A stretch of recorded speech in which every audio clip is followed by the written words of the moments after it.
Welcome back to another edition of the Pitch Putt and Puff podcast. My name is Roger, aka RGB. Just want to take a quick second before we get rolling with our guest tonight to give a couple shout outs to our sponsors. Our newest sponsor, golfercbd.com. Make sure you guys go and check them out. This is a really cool product. They got a bunch of different options for you. They have the topicals with the cream, they got the performance sprays, they got some gummies for you, and then they got some relief cream. So make sure you guys go, recovery cream, excuse me. Make sure you go and check them out. So what Golfer CBD is doing is they're basically introducing a range of naturally sourced products, enhancing golfers' skills and capability during their training process, their game prep, the performance, and the relaxation. This is developed and produced by golfers for golfers' specific needs, used and supported by performance and professional golfers across the U.S. and in Europe. The Golfer CBD is manufactured in the USA. Make sure you check them out. We got a promo code for you. PPP10, 10% off. I'm going to get into some of these this weekend on the course. Definitely interested in the gummies to see what kind of focus I get on those. Like I said prior, I wasn't a big, CBD guy until I actually used some of it. I'm interested in definitely the recovery cream for my back, stuff like that. So make sure you guys go and check out golfercbd.com. Use promo code PPP10.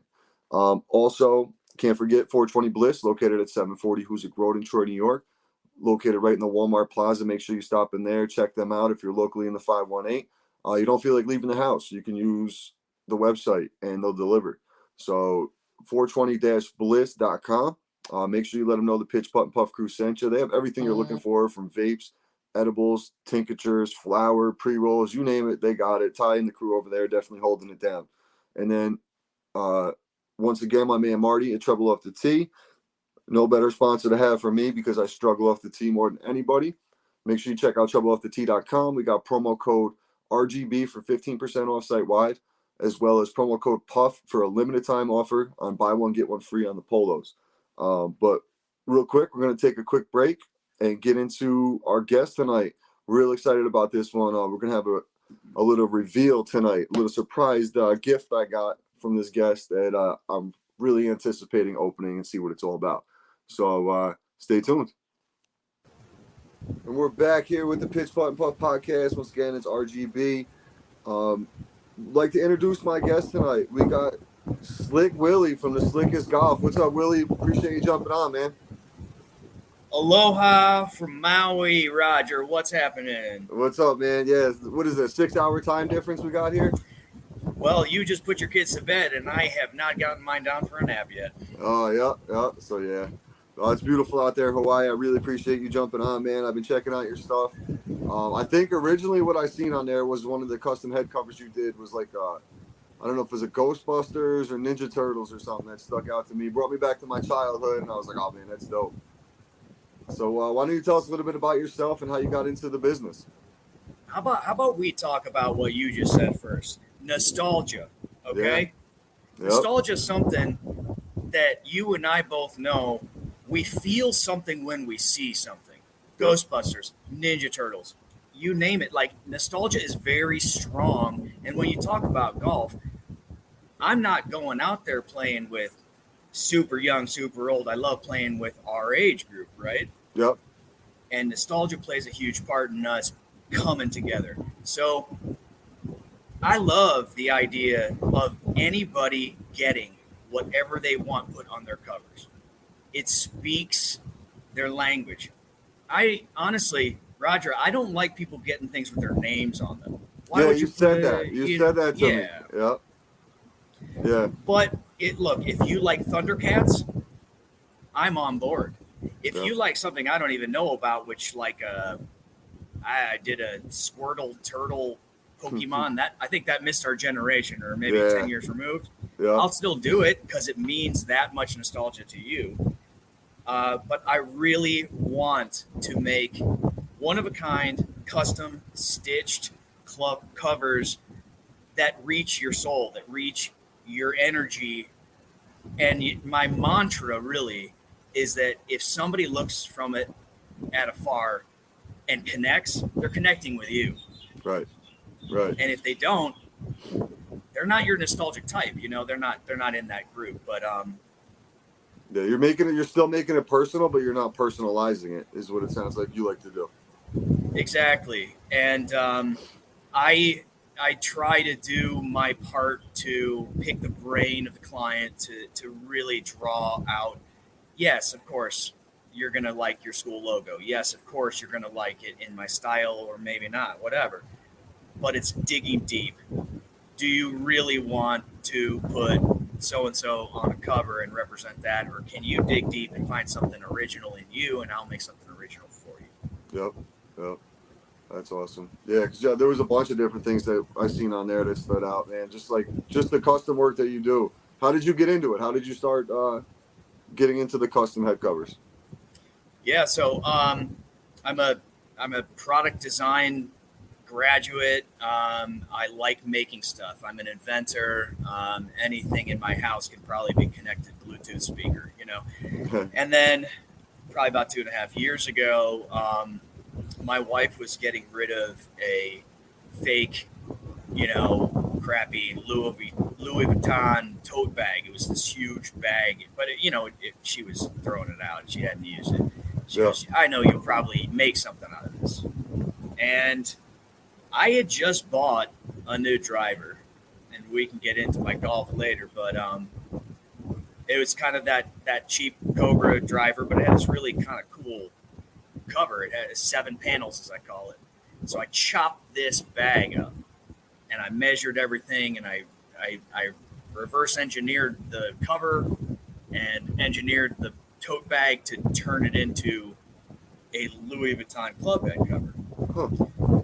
And it kind of sparked something in me that was, I showed it to my wife. I said, what do you think about this? I made a Louis Vuitton club head cover. She said, "Well, that's not real."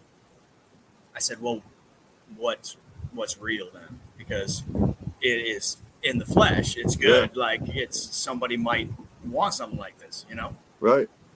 And then from there, I got scared of the idea of like approaching on all these designers, and I started making, you know, covers, very easy stitch covers. I found my style, blowing things up, tilting them, cropping off. I have a strong influence of, you know, logos don't need to be seen small, in full, centered, whatever. Mm-hmm. So I made a couple for my parents for Christmas. As a creative person, you just make stuff for your parents for Christmas gifts. Sure. Made a couple for them, made one for my friend, and I think it just started kind of running and growing after that. Huh. Yeah, because that's something where like no, like the stitching and all that would be the hardest thing for me to even figure out is how do I put this damn thing together. So that's where I would have a tough time figuring it out. Now, That took a couple phases too. I thought, oh, I can do the 7 panel. No, the 7 panel's hard as shit, man. That is tough to make. So I started like kind of streamlining my templates down. Really, I would buy cheap covers online and reverse engineer them and find out sizes, where the elastic goes, what makes it work. And as a designer and stuff, it's good to always know the ins and the outs. But you're right. It's like you have to start somewhere. I did. I had to learn how to do it because I had no intention of doing this. It just kind of fell in my lap. Right. What's your favorite head cover you've made so far? I have so many that are personally favorite, like we talked about. I have a full set of Back to the Future and Back to the Future 2. It's got, Marty McFly silhouette kind of on the driver. It's got a 3-wood that has the graphics of the hoverboard. Nice. And then the sick one is kind of the 5-wood or the hybrid or something where the Nike logo on the Air Mag lights up on the front of it. Oh, that's cool. That's really Which led cool. me to like putting electronics and lights, and who cares what it is? Yeah. Don't ask why, ask why not, Absolutely. Oh, that's sick. So you have the lights right in there and everything in the head cover? There, with being a product designer, like I went to school learning, look, the world is so cool and advanced in LEDs. You can be battery operated everything now. Yeah. And I made a matrix cover that has Neo on the front, so simplistic, but then behind him is like a transparent black layer with 256 LED matrix panels that have the little green lines going down. Oh and it's wow! totally battery op. And you're creating all this yourself. You're coming up with all these Dude, ideas yourself and shit. it's funny you say that. A lot of design requests I get come in saying, "Do you guys? Mm-hmm. Does your company?" Yeah. I've never gone out of my way to. I mean, besides maybe a blurb on Instagram saying like "one man, one machine." Sometimes that gets overlooked. Yeah. I started this thing covering the pool table in my basement with my 3 little girls running around. I've expanded a little bit, and but I've never changed my mentality towards like, look, I'm going to take the time to get you what you want, Right. because I only got to do it once. Yep. I will take it and run with it one time for you to get you that one thing, one of a kind. That's what I'm all about. That's awesome. Now, how long have you been? How long has this operation been going? About 2.5 years, man. Two and a half. It's Okay. been fun. I think 2022 was a lot about figuring my process out. Mm-hmm. It was a lot about, I went through 2 machines. I'm on my 3rd machine. Like, I had to learn the cutting through leather and stitching through that amount of depth and stuff when I start layering and cross stitching and stuff. I blew out 2 machines and I went cheap on them, and I said, all right, dude, if you're committed to this, you gotta, so I started putting some money in. Yep. I think the biggest vote of confidence, which would come from your wife, she tells me, look, all of your projects, whatever you're making, a Bluetooth suitcase, something or whatever, you kind of lose interest after about 6 to 8 months. Well, you've been doing this for a year, and it's your most lucrative process. So Mm-hmm. I'm like, I stick with it. Yep. And then so 2022 was kind of like going Gen 1, Gen 2, Gen 3, and getting my covers well made, I think, and solid. And then 2023 for me ended up being like okay, I love that the golf world is huge. Mm-hmm. When it comes to apparel, when it comes to small brands, forgive me, Roger, you and I are in the same world, dude. Yep. We are breaking through brand names. We're breaking through what it means for golf. We want the little guys to succeed. We want the little guys to like make it. So I started reaching out to a lot of them. I started saying, hey, look, 2023 for me was like swag swap year. I just I reached out with an email saying, hey, I'm going to make you this. I'll send it to you for free. Send me some of your stuff. I'm a size medium. And it was a fun year because I didn't buy a lot of polos or hell sweatpants for that year. So, yeah, that's kind of where I am right now. Like, I'm working on merch on my end, but like I have guests on like yourself, and then like they'll send me a polo or they'll send me a hat, and like I'm getting my balls busted at the golf course because every day I show up with a new hat on or a new polo on. I'm like, listen, I got to wear this stuff. I'm getting it all. I want to try it out, test it out, see what I like. So, hey Roger, are you sponsored by a big golf brand? I'm sponsored by, no, it's a small golfing, I have a golfer CBD company that I'm sponsored by, a local dispensary, and a small, he's an author, Trouble Off the Tee, Marty Minden. He's just a small company. He has his book, and then he has a clothing line off of his book. So when the hat I'm actually wearing, Trouble Off the Tee. But I don't reach out to, I'm never going to reach out to a TaylorMade or a Titleist or a Callaway. I mean, if you see the guest I have on, it's all small. I don't really need to have that big name. Like, if I get a big name, great, but I'm not looking for that. I'm looking to network and meet these people who are working from the ground up like myself. Yes. And I want to reach out to the people who, I know it's kind of harsh to say it in this way, but you buy a driver, 3-wood, whatever, and it comes with a head cover, right? Yep. I'm not trying to put down TaylorMade or Titleist or Callaway or anybody. But at the same time, I believe truly that is one way to externally represent yourself from afar with your bag. Yes, you can have towels from wherever. You can have tags. You can have a lot of stuff. I'm in the cover business. I believe the covers need to represent you. And not putting down the big brands, but it's almost like you're wearing a Titleist hat when you have billions maybe not billions, millions, well, thousands, whatever it is, of small brands that really need your help, man. Yep. You're not being sponsored by anybody, so wear some small brands. Represent your my 513, or represent whatever's good to you. Yeah, exactly. That's why that's really what I like to do, because not only that, you're meeting people who have a cool story about a journey they've been on, and now they're documenting it, or they're trying to start like yourself, just trying to get the business off the ground, get the name out there. You're not going to be going on Joe Rogan or anything like that. I mean, so it's just a way to where you're hitting everybody that listens to this podcast. I'd say 90% of them are listening for golf. The other 10% are listening for the cannabis portion of it. But sure, the 90%, when they see who's Slick Willie, what's Slickest Golf, now they're going to be interested, especially guys my age when I'm talking about the Turtles and the Ghostbusters. Like my co-host JR, this kid still got cartoon characters all over the house because that's like kind of what he's into. He's a Marvel guy. So the X-Men and all this, like that's his theme, like that's his kind of thing. So I could see him hitting you up and saying, hey, I need a Wolverine head cover or something. You know what I mean? Like that's what I'm expecting from this. And you know what, dude? Being a dad, you understand, look, you can't pass on nostalgia.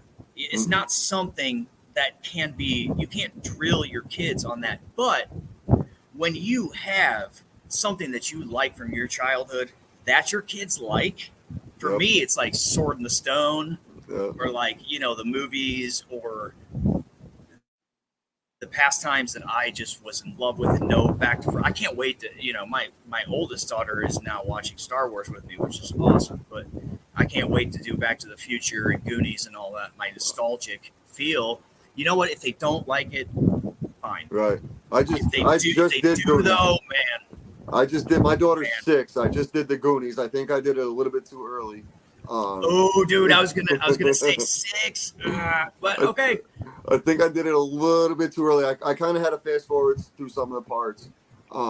Don't you think like the kid's mind watching Goonies? Yeah. Because the main character are somewhat in the realm of their age. Like they think they can see themselves as the Mikey or the Chunk or maybe Mouth or whatever. Yeah. Or for me, it was Data. He was the best, man. Yeah, they can draw out like, what if this happened to me? And that's so cool at that age for kids to be like, man. So we're off track. I mean, but it's cool to share nostalgia, right? It's cool. Absolutely, yeah. I got her same thing. Like Turtles, she the new Turtles movie that came out. She's like, Dad, can we go to the movie theater? Absolutely, let's go. Like, just because it's something I enjoyed and she wanted to go do it, I was like, all right, let's roll.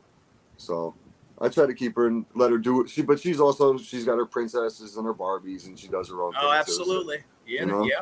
We were actually supposed to go golfing tonight for the first time, get out there and play a couple holes, but we got a little rain late tonight. So I was like, all right, we got all summer. We'll pick another night where it's better.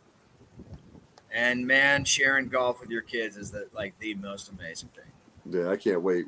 We got the putting mat out in the living room all winter long, and I got her a set for Christmas, so she sits there and practices, and I'll just be watching TV, and she'll have a couple balls up there just putting away. I'm like, this is great. I don't even have to say nothing. She wants to do it. Love it, man. So it's a gift to have any interest in the sport. It's amazing. Yep. So let's talk about a little bit about your golf game. You get out there a lot, or you're from Texas, right? I'm from Michigan originally. Okay. I grew up across the lake from Chicago in St. Joe, Michigan. Michigan has great golf courses all the way up and down. On the Lake Michigan side, you can't make any exit without seeing golf courses. Arcadia Bluffs is there. We got a lot of great golf courses. I grew up with golfing parents. When my older sister and I were in the 80s, really young, they were the couple that had a group of 20 couples. We're talking 40 people. I think they called it like the Tuna Invitational or something like that. Okay. And it was every husband and every wife. They would all go golf. I mean, it was the 80s. They just found this thing that they all enjoyed doing. And so I had golf all around me, and it was great, but I just didn't have that passion for it. I probably played once or twice throughout high school, a year, maybe a little more in college, after college, a little more. And then it wasn't until about 3 or 4 years ago when I said, look, I'm not an athlete anymore. Mm-hmm. I'm not running up and down a field. I'm not, I'm scared to sprint. Yep. Them So, hamstrings.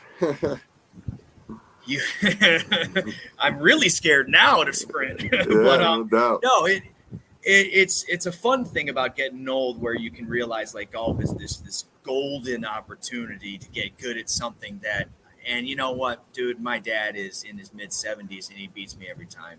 His game has changed. He's not distance player anymore, but look, the dude is dialed every time. I wish though that we could have competed at some time. My best game versus his in his prime. It's okay though. That's life. But Right. I find getting better at the sport so much fun, and I'm just kind of new to equipment and lessons or whatnot. So Yeah, that's I'm similar to you. I'm 40, and I just started playing about. I think this is my seventh year of actually taking it serious. Same thing back in high school. I played every once in a while. Two of my good friends growing up were on the high school team. They're hitting the ball straight. I was the lefty baseball player using righty golf clubs. I'm all over the place. Like I was looking for my ball more than I was playing golf. So Yep. it wasn't really enjoyable. But once I got to a point where I couldn't chase a kid up and down the court, like playing in a flag football league and a men's basketball league and guarding an 18-year-old, and he's zipping past me like it's nothing. I'm like, all right, get me out of here. So then I started picking up golf and doing like tournaments with guys, scrambles. So I was getting a little bit more comfortable and playing small par threes. And then I moved up to like a 9-hole par four course. But just learning how to swing the club was my biggest thing because of the lefty righty transition. I mean, 5 years ago, I was shooting 120s consistent. Now I'm shooting 85s and under pretty consistent. Yep. So it's just a process, man. And that's the thing I love about it. Because I'm an athlete, I'm competitive. I wasn't good. So I literally, like I told you before, I play 5-6 days a week. And it's now I'm actually starting to practice shit opposed to just going out there and trying to hit the ball as far as I can. Okay, Roger, you got me thinking about something. You said you had 2 high school dudes on the golf team. Yep. I did too. 2 of my best buddies to this day. Now, do you still play with them? No, I lost contact with them. I mean, I see them every once in a while, but not like that. We're not boys like that anymore, unfortunately. All right. Regardless, let's talk about something that I have realized only being on the other side.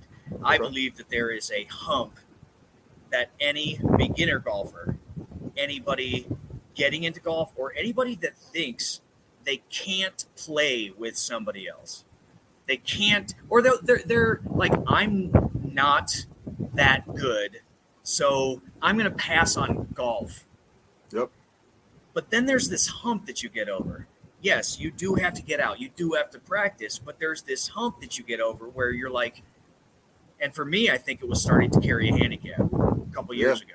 That was a huge monumental change for me. But I think there's just this hump where you can say, hey, do you golf? Yeah, I'm not that good. You don't want to invite me. It's like, no, dude, you're a fun dude. I want to hang out with you, and the golf course is a place to do that. But to get over that hump of being like, my skill level actually doesn't matter. Yep. We are going out to have fun. A lot of people struggle to find that. A lot of people struggle to get over that hump. But once you do, and you realize how fun golf is at any level, is awesome. And it's really just about the camaraderie. Like I'm out there, we got guys in the pitch putt and puff. Like we got Fairway Mike. He's a retired truck driver. He's in his 70s. He's out there hanging out with us guys in our 40s. We got a couple of younger guys and then a couple other guys in the mix. But it's literally like you can pick up the phone on a Tuesday afternoon and hit up one of the guys. Hey, is anybody not working today? You want to go play a round of golf? 9 out of 10 times, someone's going to jump in that group and go play some golf. So that's the cool thing about golf too, is it just how it brings so many different people from different lives and different worlds, different parts of the life and all that shit together, which is great.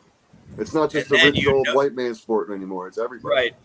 And then you and I both know, I'm 40 as well. You and I both know the best thing in the world, any level player getting a big group to go out to a house and a course for a weekend. Yep, I mean, absolutely.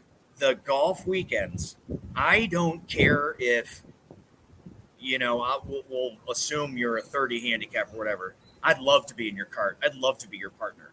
Yep. Like it doesn't matter. You get out there because it makes you play stronger knowing you're like, hey, I got to pick up a slack or something, or it makes them like surprise you. It's just fun all around to be around your buddies. Golf weekend, I think, is the greatest thing in the world. Yeah, I got one buddy I work with. I just got a new set of irons this year, and he's been poking at me about, yo, you think how much are clubs and how much is this and that. So I sold him my old set, and we went out for the first time a couple weeks ago, and it was just a bullshit round at the same 9-hole course I learned at, and it was just teaching him little things like, all right, you got to make sure he was standing a little bit open. I'm like, make sure you're square to the hole, make sure your hands are like this. He calls me the next day. He's sending me videos from the driving range. Hey, look at this. I was hitting this one a lot straighter. So now he caught the bug. So I told him, I said, I would say so. If he's taking videos and I would say he's catching that bug. He caught the bug. So I have a tournament coming up in the end of June. And I said, you know what, dude, I'm going to bring you with us. You're going to be the fourth guy. I'm not expecting you to be Tiger Woods. I got 2 other really good golfers playing with us. You come with us, you build the confidence to see what we're doing. Watch me, watch these other guys, watch what we're doing. These guys, the other guys I'm going with, are both better than me. So that's like, opposed to sitting there and like, yeah, you can beat balls into the ground all day. You're definitely it's going to help. But you got to see what other people are doing in order for you to pick, unless you're going to go get lessons, which I don't think he's going to do. But like play with better golfers, because I feel like when you play with better golfers, your performance upgrades as well. Absolutely. And you know what? A scramble is some of the best way for somebody to understand the game a little bit more. Yep. Look, I think I am still in a 4-man scramble, depending on who I'm with. I still think I am the safe driver off the tee. I think I go first off the tee, safe, everyone blast it. Mm-hmm. I think I'm still there. Yep. In a 4-man scramble, I think I'm still that guy. I don't care about distance. I care about accuracy. But it's like, it's so much fun to graduate into a blasting role. It's so much fun to bring somebody in to take that role, or whatever it is. It's just getting the people together. It's great. Yeah, I think I'm going to start being the anchor to the putting on the way I've been putting lately. Shout out Lombardi. The way I've been putting. Son, I lost so many strokes on the green today. No joke. How are the greens? The greens out there got to be wicked fast, huh? You would say that, but then when we got out yesterday, they were aerated for some reason. I don't know what Hawaii does, what their weather is, but they were aerated and super slow. So it only took us, 9 holes to realize you can literally hit the distance and it'll stop. Yeah. I mean, hey, it sucks. It sucks to be a bad putter. I can tell you that. Yeah, that's one part of the game I really focused on practicing this year was my chipping and putting. When I get off the tee, I'm halfway decent. Even if I'm not down the middle, if I'm just off in the rough, right or left, I don't lose a lot of balls. It's just I don't hit them straight. Sometimes I'll snap hook one and a ground ball kind of thing. But my recovery shots, I can pretty much from where I am put myself back in play. But it's those new irons, baby. It's those new irons. They're working for you. Them M6s, man, I love them. And but my short game, I used to skull the ball. I used to try to get too cute with the chip and trying to spin it, do all this and that. I can't do that shit. Now I just nice and easy, swing it like a putter, get it close to the hole, make that 3-4 footer, keep myself within a hula hoop is my goal. And it's been working out pretty good so far this year. We got to raise ourselves like they did raising college athlete golfers, which is like, we're going to take the pin out of play in your approach shot. Get on the green. Yep. That sort, that mentality where let's not be pin seekers anymore until we can be. Exactly. Absolutely. That's the thing too. Like I stopped aiming for the pin and just aiming center of the green. That's a lot of this on my approach shots. That's a lot. My second shot's in. It's 150 out, 140 out. Okay, I could swing at the pin. And, the pin's the left side of the green. I'm probably going to snap it to the left. So why not just aim at the center, hit it straight, 2-putt par, and get out of here. Start writing down your putts. Start writing down your gurs. It'll start becoming really apparent to you where your game is. Yep, absolutely. So Willie, man, you sent me a package here. That you got a package from me. I've been anticipating. So this has been like a little kid on Christmas trying to hold back. When did you get that? Like 2 weeks ago? No, I think I got it I got it I think like a week and a half ago now, maybe. I was so excited that you decided you were gonna wait, dude. I rarely get to see an unboxing, so No, let's see what we got here. I got some tape all over this joint here. So yeah, my wife is like, "You're really not gonna open that?" I said, "No." I said, "This guy was nice enough to hook me up with a." Hey Roger, while you're doing that, I'm going to commentate. I'm going to talk about you for a second. Okay. So everybody, I want you to look behind Roger's microphone. There's a logo, and he sent me that logo. Also said that it was he kind of patched it together with some stuff he found online or whatever. Some clip art. I'm like, I'm not gonna use that clip art. What I'm gonna do is I'm gonna kind of reinvent it. I didn't take too much away from it. I kept the essence of it. Roger, Sure. you know you're gonna get these logos like the one that's on this, and you might have to get a new flag. All right, let's see here. My man's got the turf on the bottom of the box and everything, man. Slickest Golf. Oh boy. Let's see what we got here.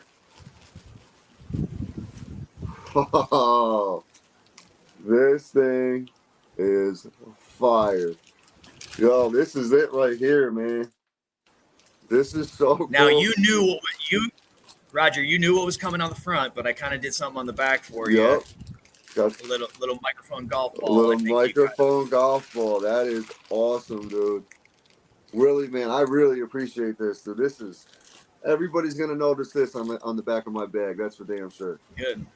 That is awesome. Let's get this right out of the plastic here. Let's get a little touch on this bad boy. This is nice, man. This is really, really, really nice. Set this down. I love the turf on the bottom of the box too. Well, VIPs only, VIPs only, or big gifters, I guess. That's cool, man. And then we got the little patch, as well as the keychain. Make sure I hang that off of the bag as well. Wow. Yeah, dude, this is sweet. This is sweet. Check this bad boy out. I think it turned out pretty nice, dude. I think it's super. What I like about it, and I'll just tell you, front and back is super monochrome, grays, whites, dark grays, blacks, and then there's that amber. And I think it kind of just is so small, but it pops. It pops a little bit, I love it, dude. I think this is sweet. It's got the little tea holder right on the side too. Check out what tea that is. What do we got here? Pufferington Golf. No doubt. Okay. That's great. I'll be using that. If you don't know, check them out. I did. I reached out to them. We had a schedule issue. They were supposed to. They got the golf ball grinder. Yeah, the 420 grinders. They got the. I think they actually have like a putt, a pitch, or a putt or something. They do something like that. Yep. So I seen that. I was like, oh man, my name's kind of close to that. But no, really, this is awesome, dude. I really appreciate this. This Good, is man. So thanks cool. hey, listen, thank you for having me on. No, this is awesome. I love what you're doing. Thank you. My whole goal, man, is like I said, is really. Oh, this is cool too. The little card with the logo on the back. That's awesome. You can open up all that garbage later. It teaches you how to put your club head cover on. Gotcha. That's so cool. But before we wrap up, man, I like to ask. I always do 3 questions. What's your favorite club in your bag?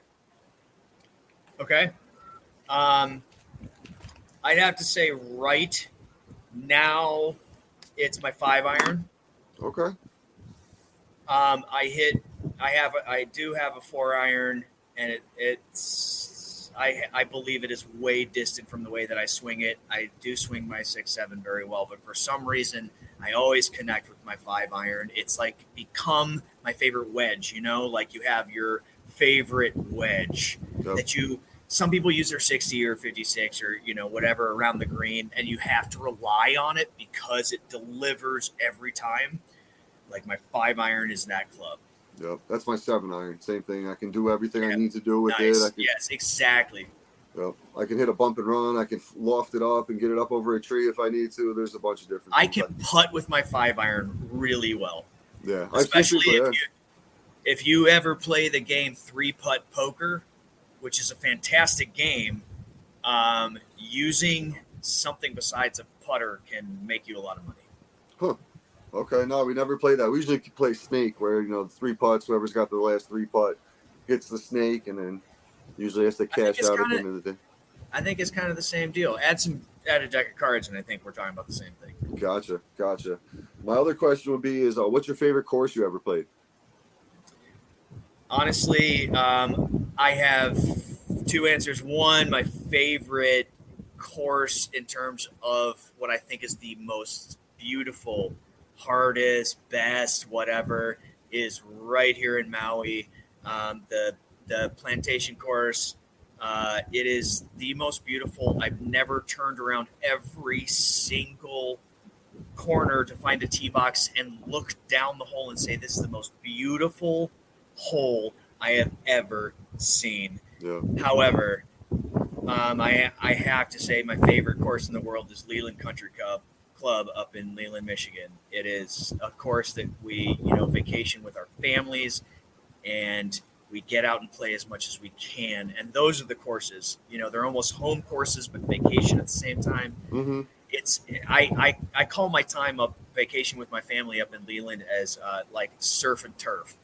It's like golf and surfing. It's the best of both worlds. So Leland Country Club, but yeah. Nice. The plantation course. How about you? Mine was I actually down in Texas. I played Slick Rock a couple years ago. It's probably like an hour and a half, 2 hours outside of Austin, I think. We went down there for my buddy Tim's wedding. We did a scramble out there. There was about, I think we had 24 guys maybe, so 6 groups out there. It was a great time. It's just the scenery of it, because up here in the Northeast, we're looking at pine trees and everything else all the time. So to get out there and see, some cactuses and some really crisp green grass and shit like that, it was cool. And it's also maybe how you played it the first time, second time, whatever. Like if you did actually play it well, that might be right your course. Right. Cactuses. Yeah, something different, man. Something different. I played in Aruba when I literally first started playing, and my wife's like, "Oh, I'm gonna go to the beach for the day." I was like, "I think I'm gonna go try to get around to golfing." I rented the clubs. It was like $200 to rent the clubs and 9 holes. Hold up, was this honeymoon? No, it was a couple years after a honeymoon. Okay. Went down to the Divvy Divvy, played golf down at the Divvy Divvy Aruba. I think I actually did end up playing 18 holes. It was just a 9-hole course with 2 different tee boxes, and I shot like a 130. The wind off of the ocean, I never really had to play in anything like that. I was hitting a ball, I feel like it's going straight. The gust of wind would come, and see you later. I'm like, man, how is this happening? Once I figured out, there was one shot, dude, where I used to hit my pitch and wedge like 100 yards at the time. I hit this one up, it went about $170. I didn't even hit it solid. It just caught the gust of wind and took off. It sailed the green, almost killed somebody. It was a show out there. Wind is fun, ain't it? Oh, that's what I've been dealing with up here in the Northeast, man. It's been extremely windy lately. And here we were dealing with just sweeping winds. It's fun though. It puts everybody in their place, Yeah, it's a challenge. You definitely have to adjust your game for it. And then the last question is, what's one thing you want to improve on this year on the golf course? I had my very first lesson earlier this year. I learned I was taking I was hitting out to in. Mm-hmm. I have taken that one lesson, and I don't want to put down getting lessons because I want to get more, but I also want to really spend the time on the range and practice these things, take it to the course. That one, hour and a half, I think my entire iron shot changed. I do also watch a lot of YouTube tutorials and such, which some people say good. I think if I fill my head with golf, it's good no matter what. Right. But the one thing that I want to work on, practice, get better at is really being in my 40s and golfing. Yep. I don't want to feel stupid stretching on the ground on the tee box. I don't want to feel stupid like I don't know what I don't know what the 40s are like because I'm still playing with guys in their 20s and 30s and stuff, and I don't. But I'm also a dad and I'm older, and I'm like I'm confident in myself. Whatever. I know I play better when I hit the range first. I know I play better when I stretch out, and it's just be confident in finding your best game. Yep. Whether that's like I am not going to, put in that Zin every third hole. I am not going to, hit the pen every third hole. I'm not going to have 6 beers aside. I'm not going to whatever, or I am going to stretch, whatever it is, to recognize the rounds that you play the best. What the hell did you do? Yep. Did you, slow down? Did you practice a putt or a chip? How many times did you do something? Were you calm? Were you focused? How much caffeine did you have? Trying to, I like a lot of the fun that we have on the golf course. Sometimes you get wrapped up in it and you blame your golf game on how many nooners you had on that round, or you blame your golf game on getting too high or something like that. Yep. Finding that balance is always that fun. Not letting it deal fully with like your game, but at the same time, knowing your limits is something I gotta just kind of dial in, because what is the best thing about playing golf at our level at 40 is like playing really good golf. Yeah. Yeah. I don't care about scores or whatever, but like really knowing that you hit the ball well, you weren't distracted by substances or things or. The whole round to just focus. That's literally. So the other day, I usually go out and I don't know if I have one with me, but I do actually. So I got to look like these little hit kit things, and they can hold 2 joints in there. So I call it the front 9, back 9. Well, I left this in the car, and I had one for the front 9. So I was like, all right, I'm gonna make this last the whole 18 holes. I played great. I wasn't like, there's times out there on Sundays where I'm overdoing. I think I shot like an 82. My putting was lights out. I was making 10, 15 footers like it was the tap in. My chipping was all within pretty good distance. Like I was playing really, getting off the tee good. Everything was just clicking. So then I said to myself the next day, I was like, all right, I'm gonna take it down a notch and just try to focus. I think I triple bogeyed the first hole, double bogeyed the second. Then I fired one up. I was like, all right, that wasn't it. But it's just like you're saying though, just to get the whole focus down for a full 18 holes. That's what I need to do, because I either have a good front 9 or back 9. I need to put them together and break that 76. One and I never like to spout my own advice because I don't have any, but like advice that one of my best friends gave me when I was, like 2 under, Leland Country Club, 2 under, playing with my father-in-law through 6. And then maybe a comment was made. Maybe something happened. I got out of my head game and triple doubled. I go, I'm so mad that it got into my head. He goes, well, you know that it's in there. You know that you have it. Yep. So like you said, good 9, bad 9. You have it. Right. It's in there. Yep. Trying to dial it in is my struggle right now. Like trying to dial that in to know exactly how you play your best golf, which is different for everybody, obviously. Yeah, absolutely. And I realized that once I started playing like in a league and playing competitive, how much like I also like try not to let the course play me now and play the course, opposed to hitting it as far as I can and going for the fancy flop shot and all that. Now I just get it there. It's been a huge difference. I'm 5'6", baby. I don't hit it as far. Okay, I got to play the course. Yep, you got to play the course, man. It's the way you got to do it. Well, Willie, man, I don't want to take too much of your time up and get you down to the beach, man. I really appreciate you jumping on. I can't thank you enough for this head cover. This is literally, man. This is the coolest shit I've got yet. This is awesome. I'm glad you like it, man. With the mic on the back too. That's super cool. Super cool. That's awesome. Well, hey Roger, I got to thank you for getting me on the podcast. I think you and I we're doing the work. We are Yep. putting in the effort. We are trying to do our thing, man. That's it. You do your thing, I do mine, but we meet in the middle like we are right now. Yep. Let's do our things. We don't care besides doing what we like to do and being married to the game. That's it. That's it. And if there's anything I can help you out with in the future, you got any new product line coming out, whatever I can do to help, man, feel free to, you got my number. You can hit me up anytime for sure. One last thing. Where can everybody find you?